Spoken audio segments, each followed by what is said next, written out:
Shalom. Shalom. Puji Tuhan, luar biasa. Kita masih terus bisa beribadah di tengah-tengah keterbatasan yang hari-hari ini kita masih terus bergumul dan berdoa kepada Tuhan supaya khususnya bukan hanya dunia, khususnya Indonesia bebas dan lepas dari wabah COVID-19 ya. Kita terus berdoa, kita berdatang kepada Tuhan dan minta belas kasihan Tuhan dicurahkan atas Indonesia. Baik Bapak Ibu yang dikasihi Tuhan, khususnya jemaat GKKD di Kupang ya. Shalom. Apa kabar semua? Semua sehat? Puji Tuhan. Juga yang di Bali ya, di sini dan di rumah. Shalom. Pasti kita semua sedang mengalami waktu-waktu yang indah bersama-sama dengan Tuhan. Juga buat diri ya yang jauh di sana, luar negeri, tetap semangat.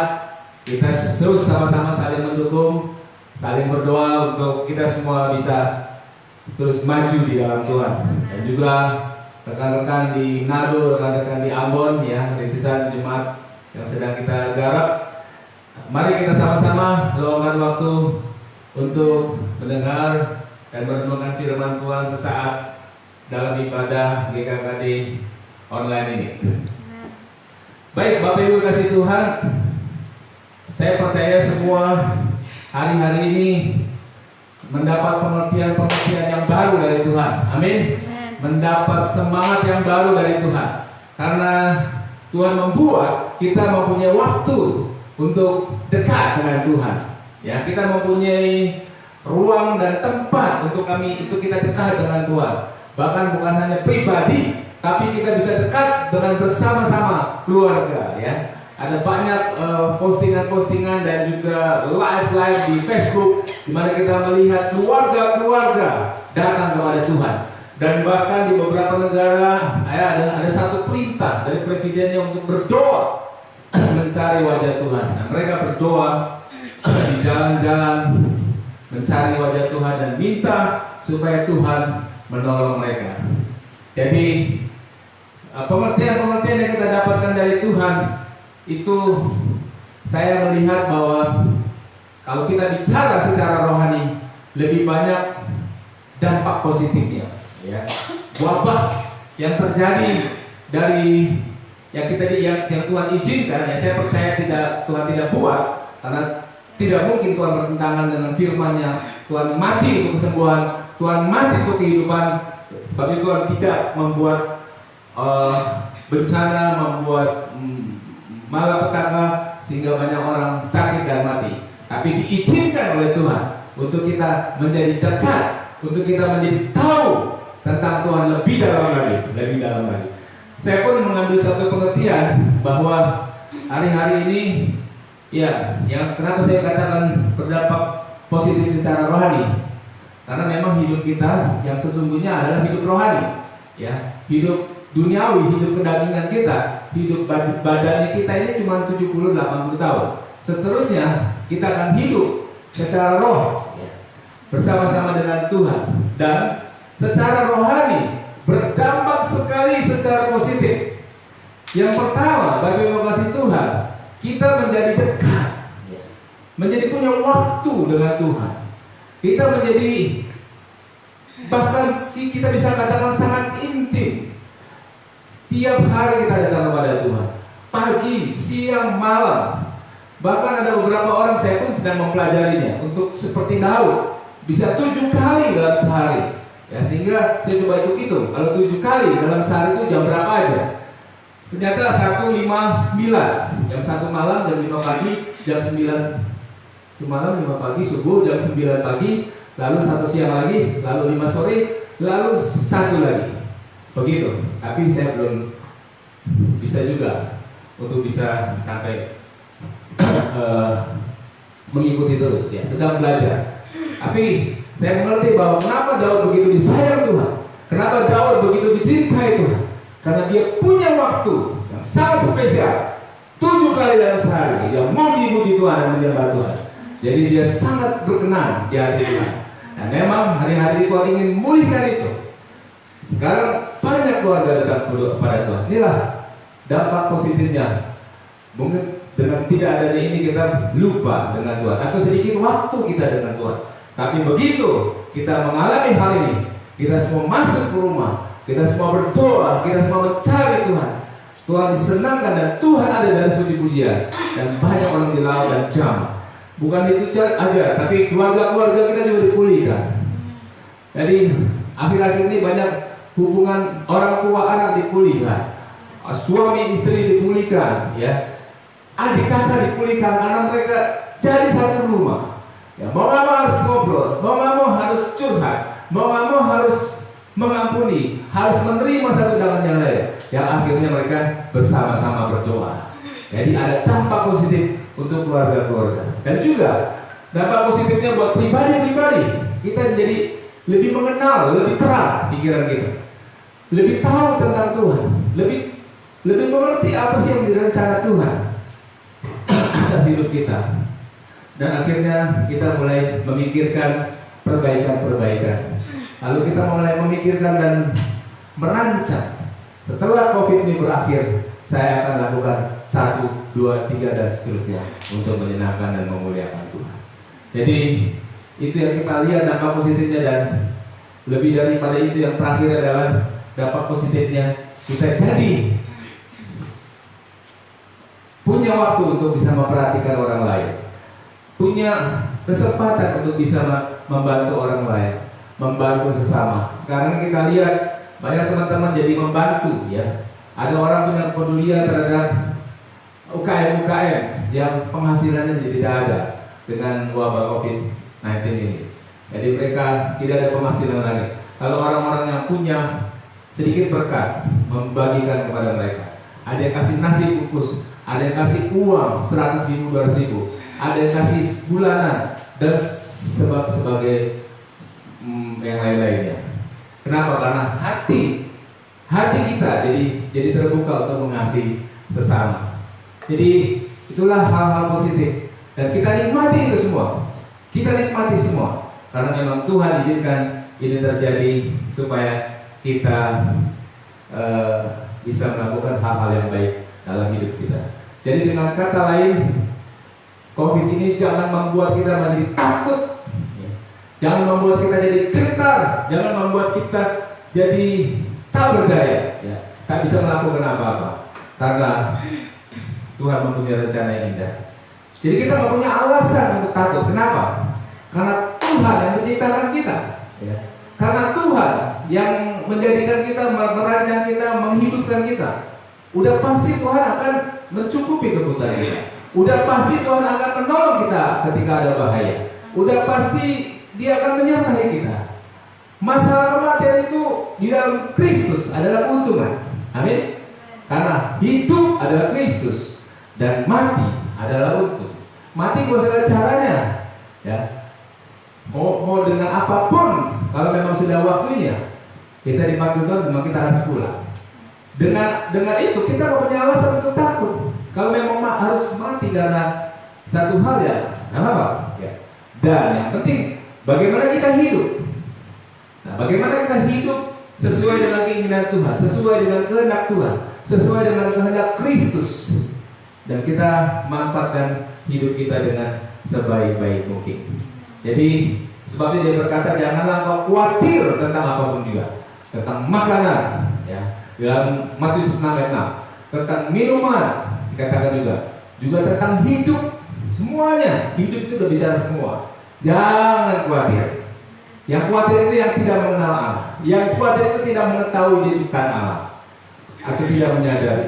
Kalau kita menyadari bahwa kita ciptaan Allah dan Tuhan bertanggung jawab atas hidup kita, atas segala kehidupan kita, pasti kita akan khawatir. Kita akan santai, kita akan jalani hidup kita, dan kita akan mengerti apa yang harus kita lakukan dalam menjalani kehidupan kita ini. Jadi dengan wabah COVID ini, saya pribadi semakin memahami, semakin mendalam pengertian saya untuk apa saya hidup, untuk apa saya diizinkan hidup. Walaupun kita melewati lembah bayang-bayang maut, tapi tetap aja masih hidup. Saya pribadi seorang yang diberikan kesempatan dan anugerah oleh Tuhan, hidup dengan cuci darah seminggu 2 kali. Ya, kadang-kadang mengalami situasi-situasi yang sulit, tapi saya tahu saya harus menyelesaikan tugas panggilan saya. Ya, saya jalani terus, sekalipun terseok, sekalipun sakit, sekalipun nggak enak, sekalipun susah. Keluhan selalu ada tiap hari, tapi bukan berarti kita berhenti. Kita terus berjalan bersama-sama Tuhan, menggenapi rencana Tuhan. Jadi yang paling penting yang kita perlu renungkan di situasi-situasi ini, rencana Tuhan apa yang harus kita genapi. Nah, Bapak Ibu kasih Tuhan, saya membacakan satu ayat yang kita harus mengerti di hari-hari terakhir ini, karena ini adalah hari yang sangat-sangat luar biasa, ya. Hari sangat bergairah buat saya. Hari-hari di mana kita akan melihat pekerjaan-pekerjaan Tuhan yang besar. Hari-hari di mana kita akan melihat Tuhan yang besar. Hari-hari di mana kita bukan lagi merencanakan, tapi kita mengeksekusi pekerjaan Tuhan. Hari-hari di mana kita bukannya membangun, tapi kita menyelesaikan. Ya, hari-hari di mana kita bukan menabur lagi, tapi kita menuai secara besar-besaran. Mari kita lihat dari Yosua pasal 1. Saya akan bacakan ayat ini.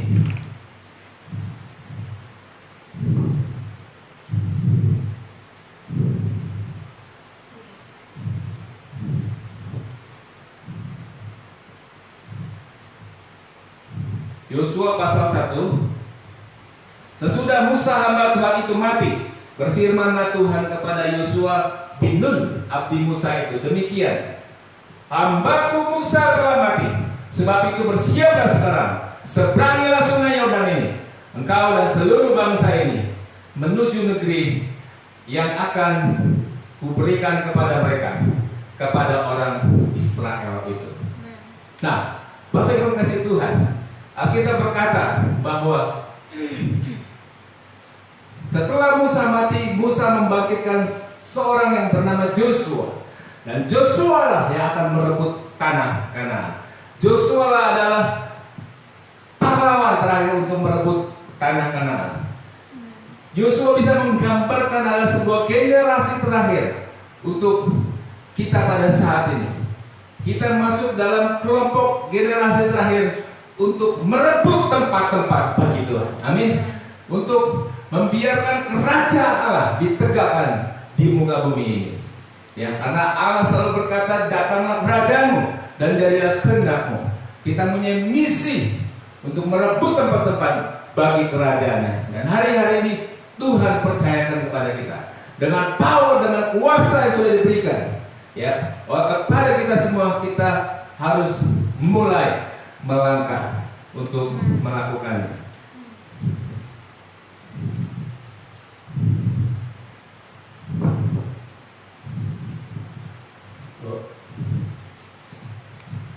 Kita lihat ayat berikut.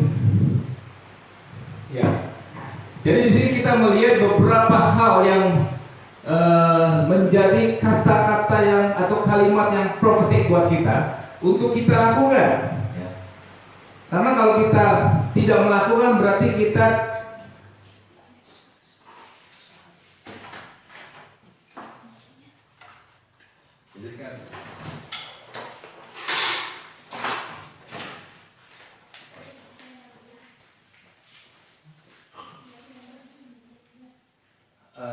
tahu namanya nggak?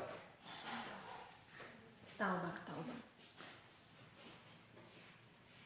Masih nyala ya? Ya masih nyala. Oh ya. Mohon maaf. Minta maaf,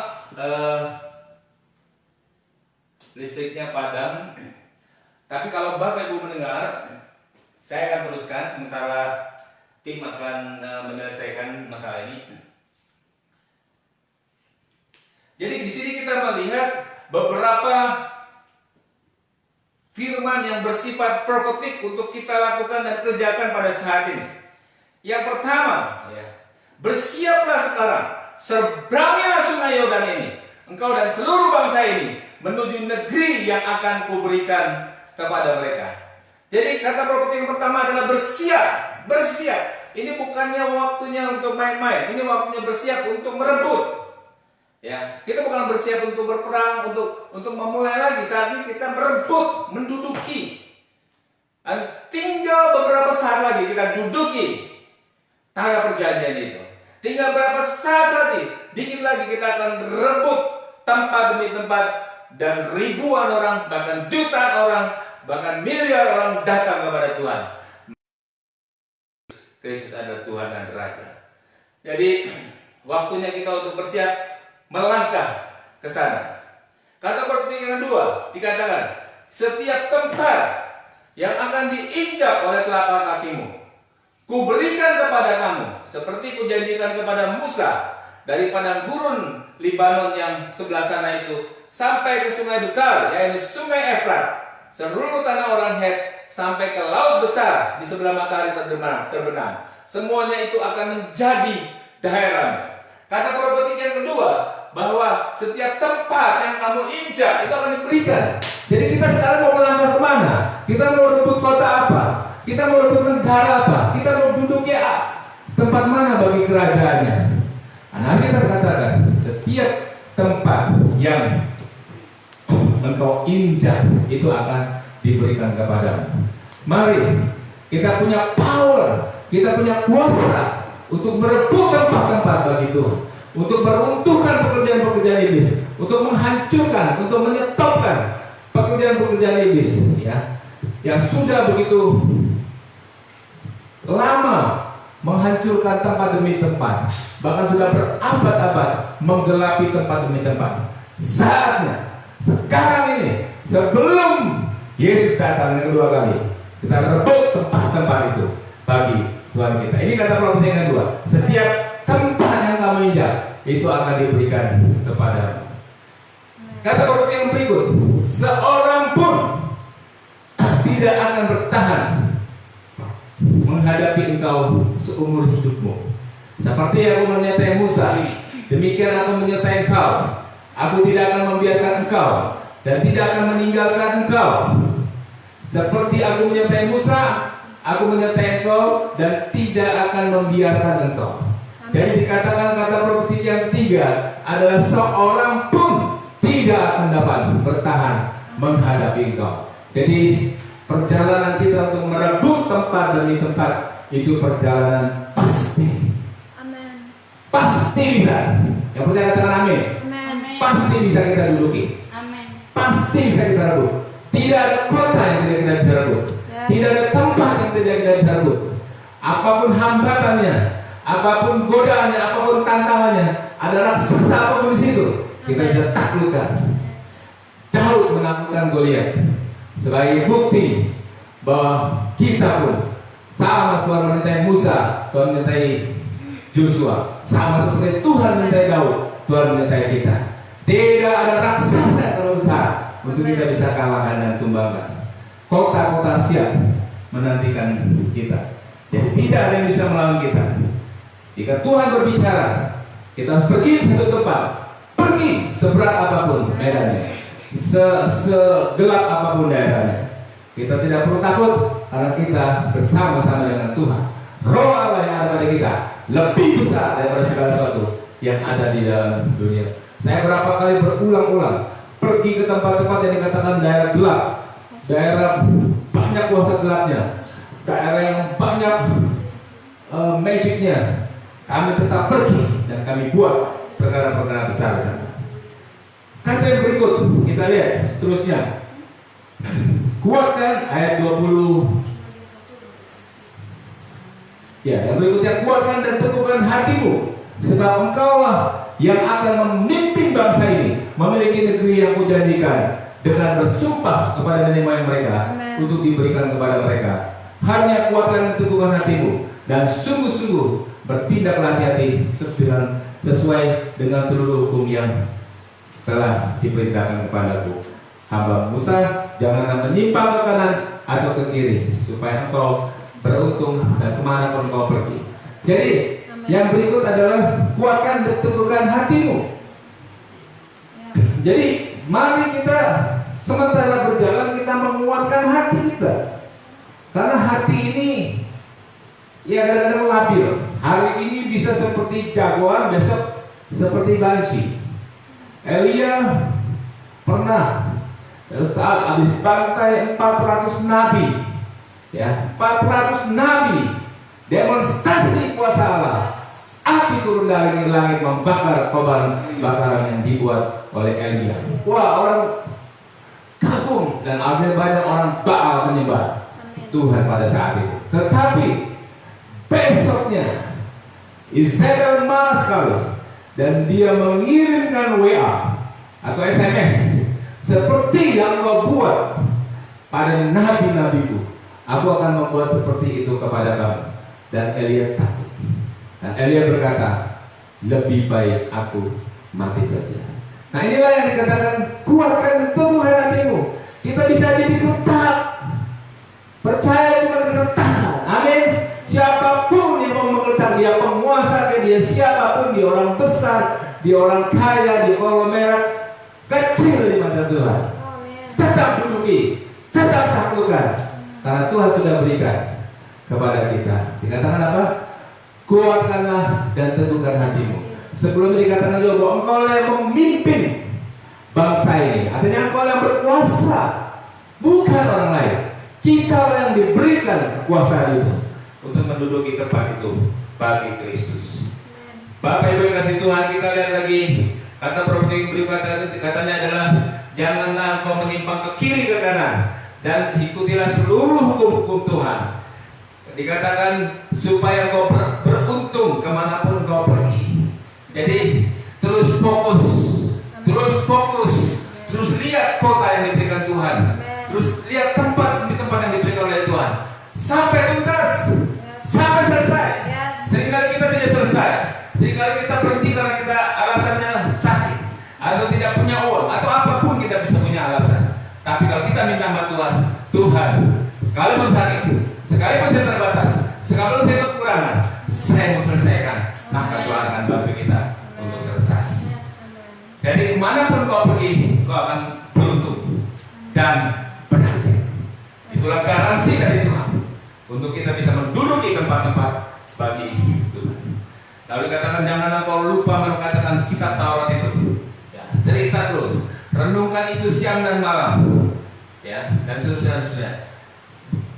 Bukankah telah kuperintahkan padamu, kuatkan keteguhan hatimu, jangan kecut dan tawar hati, sebab Tuhan Allah menyertai engkau kemanapun kau pergi. Diulang lagi, jangan kecut, jangan gentar. Ada banyak yang membuat kita gentar, ada banyak yang membuat kita takut, ada yang banyak yang membuat kita jadi nggak mau jalan. Hilangkan itu semua. Amin. Lawan itu semua. Kita katakan tunduklah kepada Allah dan lawanlah iblis, maka dia akan lari daripada. Kalau kita tidak tunduk pada Allah dan tidak lawan iblis, tidak terjadi apa-apa. Tidak terjadi apa-apa dan hidup kita biasa-biasa saja. Tapi kalau kita tunduk pada Allah dan lawan iblis, serangan iblis dibalas dengan serangan, dia pasti kalah. Iblis setelah menyerang dia dengan kalimat-kalimat bijaksananya, dia sudah menyerang kembali dengan firman Tuhan dan dia mundur mencari waktu yang baik. Tapi dia tidak pernah punya waktu yang baik untuk Yesus. Amin. Karena waktu dikendalikan oleh Tuhan, oleh Yesus. Jadi kita mengendalikan, kita bukan dikendalikan. Lalu kata profeti yang berikutnya, Yosua memberi perintah kepada pengatur-pengatur pasukan bangsa itu, katanya, jalanilah seluruh perkemahan dan perintahkanlah kepada bangsa-bangsa itu, demikianlah, sediakan bekalmu, sebab dalam 3 hari kamu akan menyeberangi sungai Yordan ini untuk menduduki negeri yang akan kuberikan, yang akan diberikan Tuhan Allahmu kepadamu untuk diduduki. Yang terakhir, Bapak Ibu yang saya kasih dalam Tuhan, kata profeti yang terakhir adalah kita benar-benar dengan segenap hati, dengan segenap jiwa, dengan segenap akal budi kita menyiapkan segala sesuatunya, dan dikatakan dalam waktu 3 hari kita akan menduduki tanah perjanjian. Ini artinya apa? Saya mau pakai bahasa pejuang-pejuang kita waktu itu. Jadi dikatakan dalam tempo sesingkat-singkatnya, ya, kita merdeka. Nah, Bapak Ibu kasih Tuhan, artinya dalam waktu tempo yang sesingkat-singkatnya kita duduki tanah perjanjian itu. dalam tempo yang sesingkat-singkatnya kita duduki kota demi kota, desa demi desa untuk Kristus, untuk Tuhan, dan kerajaan yang akan dibangun di sana. Dan kita menjadi orang-orang yang mentransform desa itu, mentransform kota itu, sehingga kota itu menjadi kota kesukaan Allah, desa itu menjadi desa kesukaan Allah, desa yang menyembah, desa yang meninggikan nama Tuhan, desa yang mengagungkan nama Tuhan. Karena ada orang yang pergi dan merubah desa-desa itu. Yaitu siapa? Kita semua yang diutus hari-hari ini. Jadi ini adalah waktu persiapan. Kita dulu di rumah kita sedang disiapkan. Kita diretret oleh Tuhan. Kita dievaluasi. Kita dibekali oleh Tuhan. Nanti kalau sudah seperti itu semua, siap kita go dan pergi untuk kerajaannya. Kita duduki tempat-tempat bagi kerajaan Allah. Dan kita lihat setiap apa yang belum pernah kita lihat sekarang ini udah mulai tanda-tandanya ya. Saya udah melihat sekarang apa yang belum pernah kita lihat, apa yang belum pernah timbul dalam hati, apa yang perlu kita dengar, apa yang belum pernah kita rancangkan, itu terjadi. Dan nanti tidak lama lagi, mungkin beberapa hari, mungkin beberapa bulan, mungkin beberapa tahun ke depan, akan ada datang masa itu. Setiap lutut akan bertelut, setiap lidah akan mengaku bahwa Yesus Kristus adalah Tuhan, Raja di atas segala raja. Saya sangat percaya itu. Bagi Bapak Ibu kasih Tuhan menjadi bagian dalam pekerjaan Tuhan yang besar di akhir zaman ini. Jadi jangan terlalu fokus dengan bahaya COVID, soal mati dan soal kehidupan, soal sakit atau terpapar dan sebagainya. Jangan terlalu fokus itu. Itu cuma diizinkan Tuhan untuk kita berdiam diri, untuk kita mencari wajah Tuhan, untuk kita dibekali, untuk kita semakin kuat di dalam Tuhan, untuk kita pergi. Dan kalaupun kita diizinkan kena virus dan akhirnya meninggal, itu memang waktunya. Ya, bukan berarti itu penghukuman. Tidak ada penghukuman di dalam Kristus Yesus. Amin. Kita hidup dalam kemurahan dan anugerah Tuhan. Dan di dalam kemurahan dan anugerah Tuhan ini, maka kita berbuat semaksimal mungkin. Dan apa yang menjadi panggilan hidup kita, secara khusus panggilan tertinggi kita. Nah, di tempat ini dari Bali, buat jemaat di Kupang, jemaat di Bali sendiri dan jemaat di Dili, mari kita bersama-sama raih pekerjaan-pekerjaan besar untuk Tuhan. Haleluya. Tuhan memberkati kita semua. Mari saya akan berdoa buat kita semua. Bapa kami dalam surga, kami sangat bersyukur kepada Engkau ya Tuhan untuk kasih karunia dan kemurahan dan anugerah-Mu atas kami Tuhan. Di tengah-tengah bencana, di tengah badai, di tengah-tengah situasi yang begitu menyulitkan secara badan kami, secara kedagingan kami Tuhan, secara keduniawian Tuhan. Tapi kami percaya secara roh justru kami mendapat kebaikan, justru kami mendapat satu perubahan, justru kami mendapatkan pertolongan, justru kami mendapatkan kesempatan-kesempatan untuk lebih dekat dengan Engkau Tuhan. Kami sangat bersyukur kepada Engkau ya Tuhan. Dan Tuhan, kami merindukan, kami menjadi bagian dari pekerjaan-pekerjaan Tuhan yang dahsyat di akhir zaman ini ya Tuhan. Yaitu memenangkan jiwa sebanyak mungkin Tuhan, menduduki tempat-tempat bagi Kristus, menjadi bagian dalam kemegahan dan kekuatan dan kuasa kerajaan di muka bumi ini Tuhan. Haleluya. Terima kasih Tuhan. Kami berdoa memberkati jemaat Kupang Tuhan. Kami berdoa memberkati jemaat di Bali. Kami berdoa memberkati jemaat di Dili Tuhan, di Ambon, di Manado Tuhan. Dalam nama Tuhan Yesus Kristus, kami berdoa supaya kami tumbuh Tuhan dan menjadi dewasa di dalam Engkau Tuhan. Dan kami siap menjadi mempelai Engkau Tuhan. Dan kami juga Tuhan boleh nanti pulang dengan sangat yakin bahwa kami sudah selesai Tuhan. Terima kasih. Hari ini kami mengambil bagian dalam perjamuan Tuhan. Kami berdoa menyiapkan hati kami semua masing-masing. Bapak Ibu yang di rumah, mari siapkan hati masing-masing. Di Kupang, di Dili dan di Bali dan di Ambon dan di Manado. Siapkan diri masing-masing semua. Siapkan kita ambil bagian dalam perjamuan kudus ini, bersatu dalam kematian Kristus dan kebangkitan Kristus. Dan darahnya, biar tubuhnya Tuhan ada di dalam kehidupan kita semua masing-masing. Terima kasih ya Tuhan. Kami berdoa masing-masing semua boleh berdoa kepada Tuhan pujian boleh naikkan. Terima kasih Tuhan. Haleluya. Pujian. Masuk ke hadirat-Mu, bawa persembahan ke tempat kudus-Mu. Pujian menaikkan sembahku berikan bagimu Allah yang mulia. Diam, amin. Kau layakkanku menghampirimu, melihat tata kemuliaan-Mu, Tuhan. Pujian menaikkan sembahku berikan bagimu Allah yang mulia. Oleh kuasa darah-Mu, Kau telah tebus dosaku. Kekudusan-Mu melingkupiku,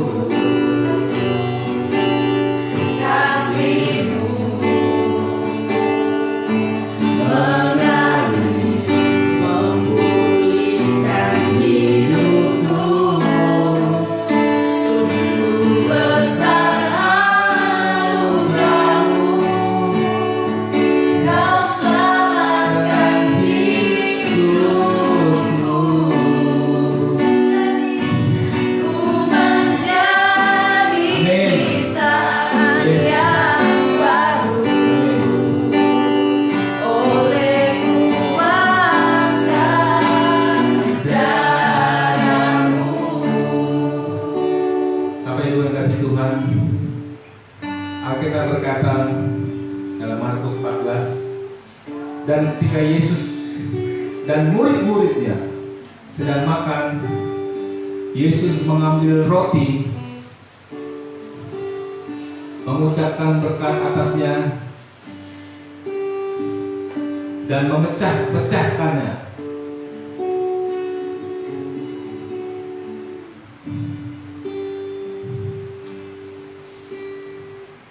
Lalu memberikan kepada mereka dan berkata, ambillah, inilah tubuhku. Sesudah itu ia mengambil cawan,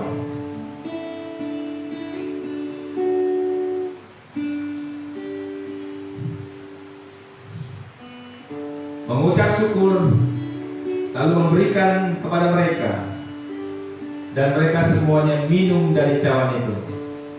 Dan ia berkata kepada mereka, inilah darahku, darah perjanjian yang ditumpahkan bagi banyak orang. Baik Bapak Ibu yang sudah memuji hatinya dan sudah berdoa kepada Tuhan, boleh ambil bagian dalam perjamuan ini.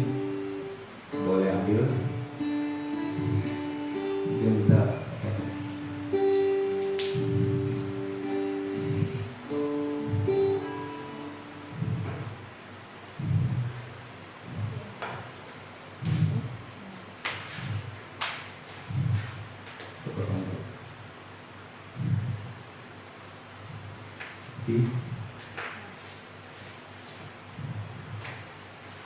nanti kita akan makan roti tubuh Kristus dan minum darah Yesus Kristus secara bersama-sama.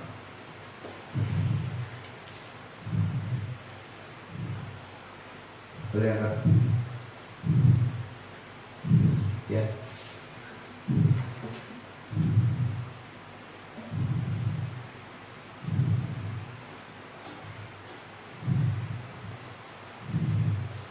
Ya.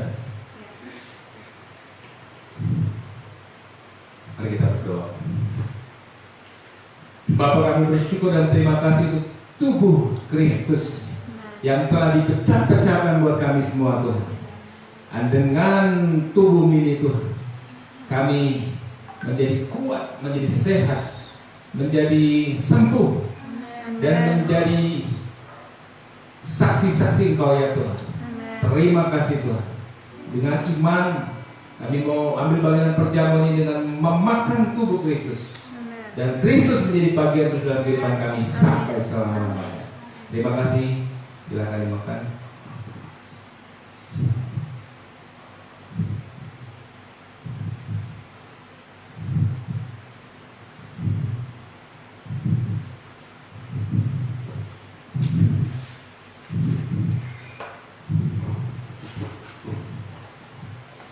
Data cawan yang melambangkan darah Kristus ini. Terima kasih untuk darahmu yang ditumpahkan di kayu salib. Bahkan sebelum sampai di kayu salib, darahmu sudah tertumpah. Sejak di taman Getsemani juga sudah tertumpah ketika kau berdoa ya Tuhan. Sehingga keringatmu seperti peluh darah Tuhan. Dan akhirnya kau menyelamatkan kami Tuhan dengan darah yang ditumpahkan ini. Kami bersyukur untuk karya-Mu yang besar ini Tuhan. Karena begitu besar kasih Allah akan dunia ini, hingga Ia mengaruniakan anak yang tunggal itu Yesus Kristus, supaya setiap yang percaya kepadanya tidak binasa. Kami doa ya Tuhan, melalui perjamuan ini kami menjadi saksi-saksi Kristus, supaya lebih banyak lagi orang percaya dan menerima Kristus sebagai Tuhan dan Juru Selamat pribadi. Mari makan dan mari minumlah perjamuan ini dengan iman.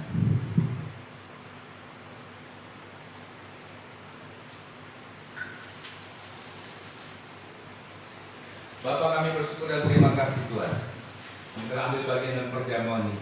Kami percaya ada kuasa-Mu ya Tuhan di balik perjamuan ini Tuhan. Yang sakit kami percaya Kau sembuhkan Tuhan. Yang lemah kami percaya Kau sudah kuatkan Tuhan. Bahkan yang mati iman, mati rohani, mati apapun, Tuhan sudah bangkitkan Tuhan. Karena Kristus mati dan bangkit Tuhan. Terima kasih. Kami bersyukur kepada Engkau Tuhan. Kami berdoa, kami semua Tuhan mendedikasikan diri, menyiapkan diri Tuhan untuk menjadi saksi-saksi Kristus, untuk menyampaikan berita baik, berita Injil Tuhan, kemanapun kami berada Tuhan. Sudah banyak orang yang percaya. Karena kita berkata, pergilah beritakan Injil ke segala makhluk. Karena siapa yang percaya dan dibaptis akan diselamatkan. Kami berdoa ya Tuhan, lebih banyak lagi yang diselamatkan. Karena tidak ada satupun yang diinginkan Tuhan binasa. Terima kasih. Kalau ada Bapak Ibu yang belum menerima Tuhan Yesus sebagai Tuhan bersama pribadi, dimanapun kau berada, saat ini angkat tanganmu dan katakan dan ikuti aku. Ikuti saat doa saya. Tuhan Yesus, saat ini saya menerima Engkau sebagai Tuhan dan Juru Selamat pribadi. Masuk ke dalam hati saya, berkuasalah atas saya, sehingga saya namanya tercatat dalam kitab kehidupan dan akan bersama-sama dengan Yesus di surga nanti. Karena saya percaya dan menerima Yesus sebagai Tuhan dan Juru Selamat pribadi. Haleluya. Terima kasih Bapak untuk ibadah online pada saat ini. Kami serahkan hidup kami semua, pribadi lepas pribadi, keluarga demi keluarga, pekerjaan demi pekerjaan. Dan kami berdoa Tuhan, kami nyatakan sikap iman kami bahwa kami tidak takut dan kami tidak gentar, kami tidak takut mati. Karena urusan mati hidup adalah urusan Tuhan, dan hidup adalah Kristus dan mati adalah keuntungan bagi kami ya Tuhan. Haleluya. Terpujilah nama-Mu. Mari kita angkat tangan kita dan kita terima berkat dari Tuhan. Biarlah kasih daripada Allah Bapa, kemurahan dan kebaikan dari Tuhan Yesus Kristus, kuatan dan kuasa daripada Roh Kudus menyertai kau di rumah, menyertai kau di jalan, menyertai kau di perjalanan, menyertai kau di bisnis, menyertai kau dimanapun kau berada. Nama Tuhan ditinggikan dan dipermuliakan. Haleluya. Sama-sama kita katakan amin. Amin. Puji Tuhan. Ibadah selesai. Baik Bapak Ibu yang ingin memberikan persembahan bisa langsung kirim ke nomor rekening yang sudah disampaikan di grup masing-masing, baik di Bali maupun di Kupang maupun di Bili. Tuhan memberkati kita semua. Salam sampai minggu depan. Haleluya.